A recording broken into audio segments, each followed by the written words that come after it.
Hello there, friends of Gigantic, and welcome to yet another video where I will try and explain something while keeping it short. So we'll see how that goes.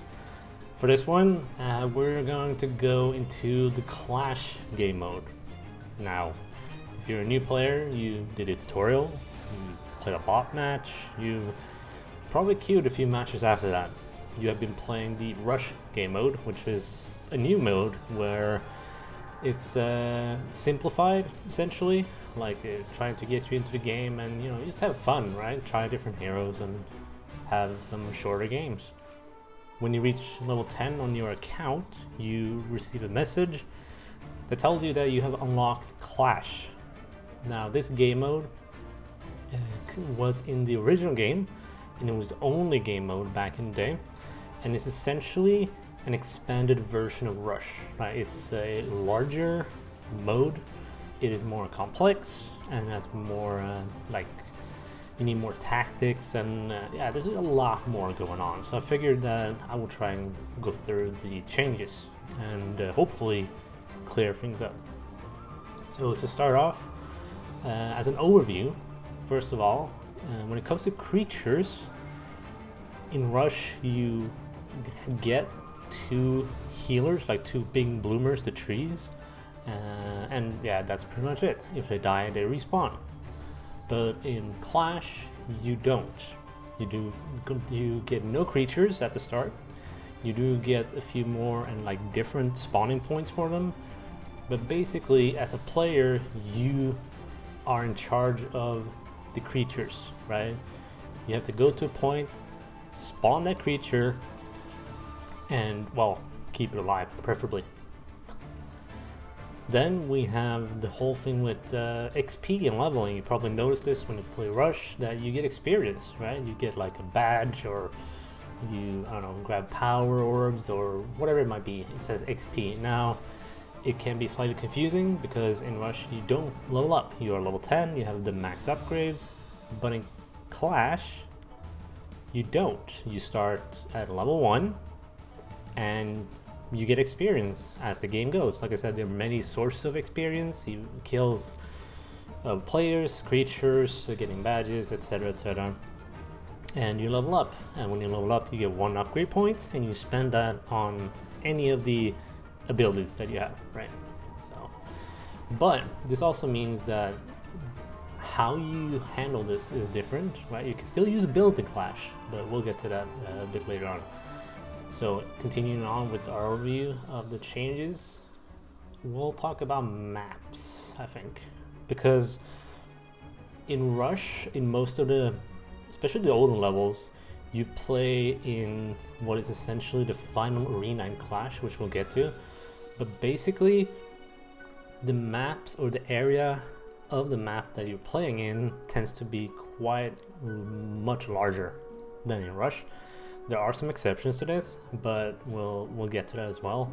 But know that many of the maps are very different in how they look and play between Rush and Clash. Then another big thing is that in Clash you cannot change your hero at all.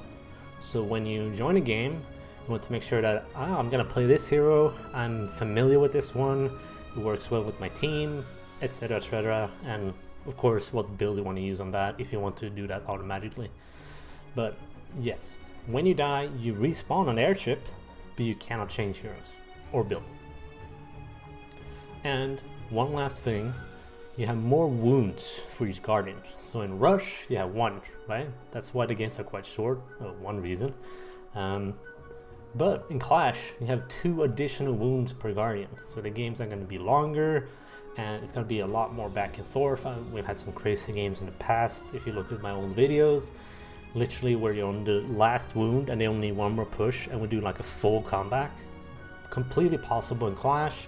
You can still do it in Rush, but it's definitely not the same feeling. So yeah, that is the well, somewhat quick overview of the changes. So let's talk a bit more about each point here.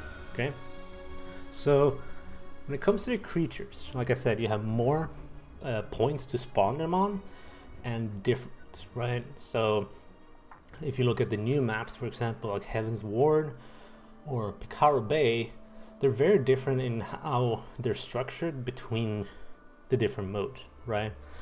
Picaro Bay doesn't actually have a separate area, much like Ghost Reef, but it has quite a few spawning points already for creatures, which is gonna be interesting to try it out myself. But essentially, you as a player have to spawn it yourself. So you start on a ship, you launch your way down, you go to a point, and when you get to that point, you get an option, right? You can summon any creature that is a baby version, right? And that is always the first thing you summon on a new point, is always the baby version of a creature. So here you have to decide, you know, depending on where this creature will be, what is the what makes the most sense, right? Do we want a healer here in the back? Do we have a point further ahead where we can get a Cyclops with a wall, stuff like that? Now, you can upgrade these creatures from the baby versions to a larger one using your focus points, right? So this is in the middle of your bar, you have like a big button where you press F on the keyboard if you play on PC. That is your focus, or you know, ultimate if you rather call it that, and you build that up during the game, right? So you spend those points on upgrading creatures instead of using your insane ability, right? So maybe you feel like, I don't need to use this, my team, they can handle this, I should probably upgrade this creature. So you basically just go to the creature and then just upgrade it to whatever you want. And what's important here is that you can actually change which type of creature. So if you have like a Cerberus, like a baby Cerberus that shows enemies around the area, but you're like, well, we need a wall here, or maybe a healer, you can do that, right? You can replace it with like, oh, I want like a Cyclops, a big Cyclops instead of a Cerberus, right? So yeah, that's possible. And when it comes to the actual creatures you can spawn, like the options you get, you pick that before you start a game. So there's like a separate creature loadout. So if you go to that screen, you can see all different types of creatures, what they do, and you basically buy them, right? The currency that you get from playing the games and finishing the fortune cards and stuff like that. Just like the same currency used for buying skins, essentially, you can buy new creatures, and then you pick the loadout you want for the creatures you want to use. So moving on to leveling, experience and builds and all that jazz. So like I said, in Clash you start at the lowest level in the game, and yeah, you level up.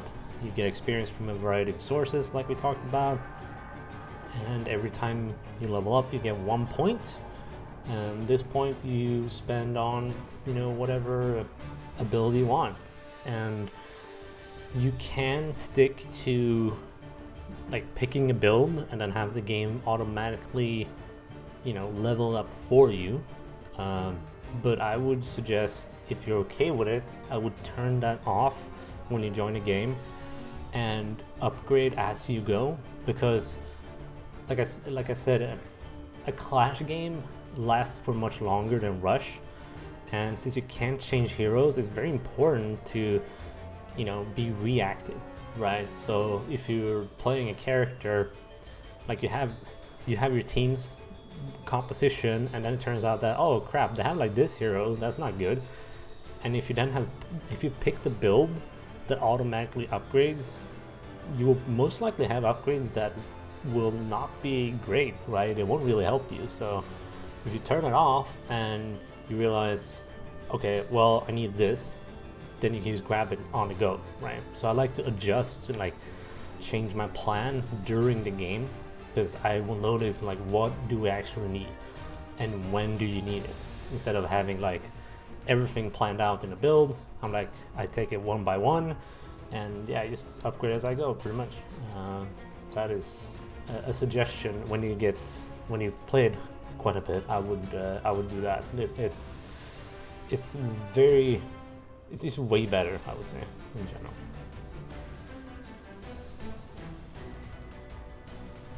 So we were talking about creatures earlier and all that stuff.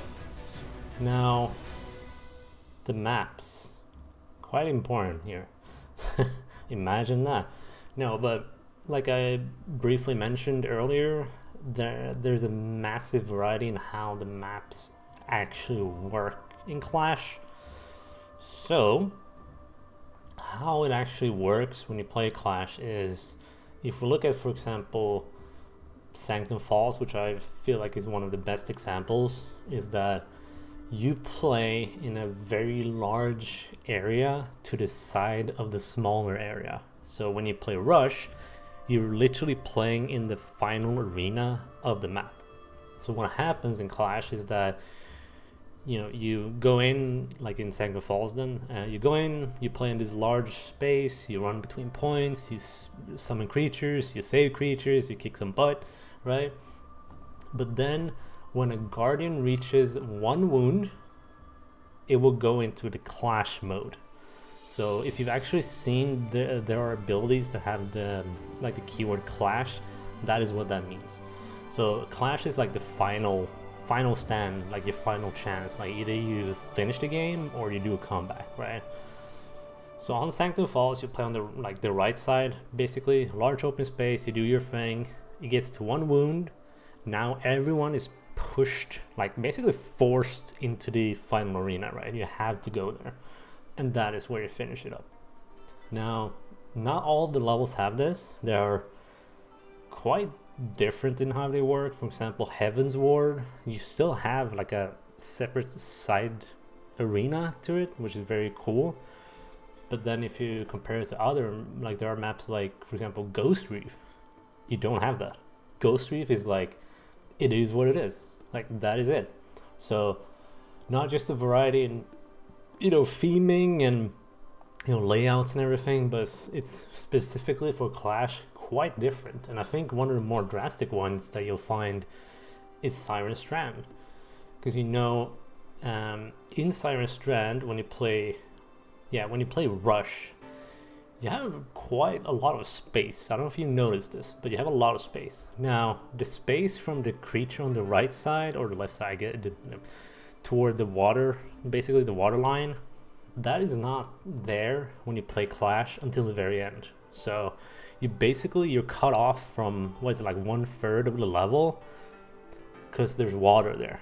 But as soon as the Clash happens, the water actually recedes and you get like a whole new place in the level to play, and now you have a larger space. So it's like the Falls, you have like a whole different arena that's smaller, but in Siren Strand you still keep the old size of the map, but it expands.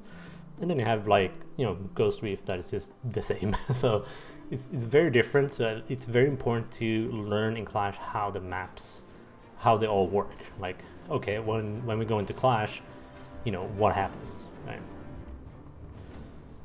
So let's talk about heroes. We briefly talked about leveling and experience and all that, or in builds, of course. In Clash, you can't change heroes, right? I did mention this, I'll mention it again. You cannot change heroes. So when you go into a match, you basically have to look at your team, right? I always tend to be last to pick normally, because I like to look at like, what is everyone else playing, right? What are we missing? And most of the time it's support, definitely. Sometimes a frontliner or like a tanky character, but it's very rare that I can play like an actual damage dealer in Clash. But at the same time, I really like Uncle Sven, so I'm okay with that. I guess it's fine. But yeah, when you die, you respawn on the airship, just like in Rush, but you can't change hero or build or anything. So make sure that you pick what you think fits, what you want to play. And also, like I said, another reason to not go with the automatic build upgrade thing, right? Just do it on the go, right? Because you can't really change it afterwards.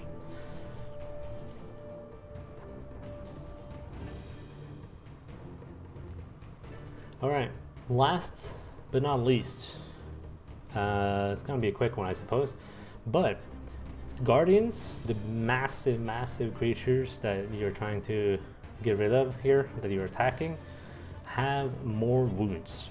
right? So in Rush, they have 1, which is, like I said, one reason why it's so quick.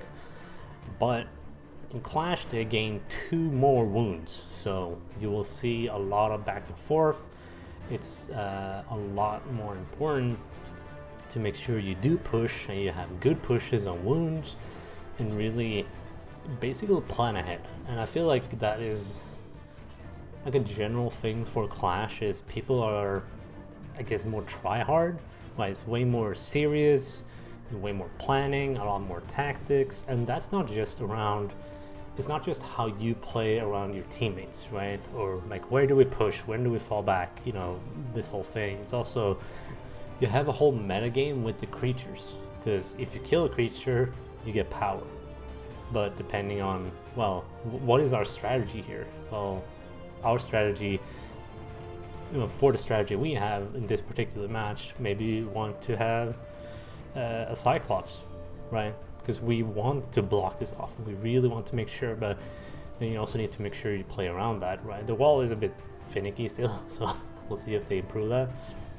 But yeah, there's just a lot more to Clash, and I think it's gonna take quite some time for you to get into how it actually works, because there's so many more, like many changes compared to Rush. So I would say Clash rather requires a lot more time and effort to actually get used to, like actually understanding it. Realize that a lot of people who play it are very serious, because I'm pretty sure that the ranked game mode that we're getting in this season thing will be Clash only. So if you want to play ranked, I'm pretty sure you have to learn Clash, just so you know. But we'll see, who knows, right? Yeah, that is gonna be it for this video. I really hope it helped out. I tried to not ramble too much, but like I said, there's a lot of new stuff when it comes to, you know, Rush versus Clash. So yeah, I just want to make sure that I can get as much info as possible into this video. And if I missed anything, please leave a comment, and I will make sure to correct that in my own comment and pin it or something. Yeah, we want to make sure that we don't miss anything or don't say anything that's just plain wrong. That would be bad. So anyway, thank you guys so much for watching, and I'll see you in the next video.